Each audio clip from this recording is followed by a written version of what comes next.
Hello guys, ഇഷ്ടം മാത്രം പുത്തൻ പ്രൊമോ വിശേഷങ്ങളിലേക്ക് എല്ലാ കൂട്ടുകാർക്കും സ്വാഗതം. അങ്ങനെ നമ്മുടെ രചനയും ആകാശും പുതിയ പുതിയ വഴികൾ ഇങ്ങനെ തേടുകയാട്ടോ. നമ്മുടെ മഹേഷിനെ തകർക്കാൻ വേണ്ടി ആ ഒരു പഴയ മന്ത്രിയെ കൂട്ടുപിടിക്കുന്നുണ്ട്. വീണ്ടും എന്തൊക്കെയോ അവർ തമ്മിൽ പ്ലാൻ ചെയ്യുന്നുണ്ട്. ഇപ്പുറത്താണെങ്കിൽ മനസ്വിനി വേറെ ഡോക്ടറിനെ, നമ്മുടെ മരുമോളെ വേറെ ഡോക്ടറിനെ കാണിക്കാൻ വേണ്ടിക്ക് ഇങ്ങനെ പോകുന്നുണ്ട്. അപ്പൊ നമ്മുടെ മനസ്വിനി പറയുന്നുണ്ട്, അവളെ ഈ ഡോക്ടറിനെയാണ് കാണിക്കാൻ പോകുന്നതെന്ന് ഈഷിത ഒരിക്കലും അറിയാൻ പാടില്ല എന്നൊക്കെ പറഞ്ഞ് ഇങ്ങനെ പറയുന്നൊക്കെ ഉണ്ട്.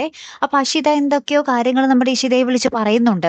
പിന്നീട് നമുക്ക് കാണുവാൻ സാധിക്കുന്ന രചനയുടെ വീടാട്ടോ. രചനയുടെ വീട്ടിൽ നമ്മുടെ ആദിമോനും ആകാശം തമ്മിൽ മുട്ടൻ അടിയോടടി. ആദിമോൻ പറയുന്നുണ്ട്, നിങ്ങൾ എൻ്റെ ഡാഡി എന്നാകുന്നു അന്ന് നിങ്ങൾ പറയുന്നതൊക്കെ ഞാൻ അനുസരിക്കും, അത്ര നാൾ എനിക്ക് നിങ്ങൾ അനുസരിക്കേണ്ട കാര്യമില്ല എന്നൊക്കെ പറയുന്നുണ്ട്. അപ്പൊ ആകാശ് നമ്മുടെ ആദ്യമോനെ അടിക്കാൻ പോകുന്നുണ്ട്. രചന ആകാശിനെ പിടിച്ച് മാറ്റുന്നുണ്ട്. അങ്ങനെ മൊത്തത്തിൽ പ്രശ്നങ്ങളോട് പ്രശ്നങ്ങൾ തന്നെയാണ് പുതിയ പ്രൊമോയിൽ കാണുവാൻ സാധിക്കുന്നത്. കാത്തിരുന്ന് തന്നെ കാണാട്ടോ. അപ്പൊ അടുത്തൊരു വീഡിയോയുമായി വരുന്നത് വരയ്ക്കും ഗുഡ് ബൈ.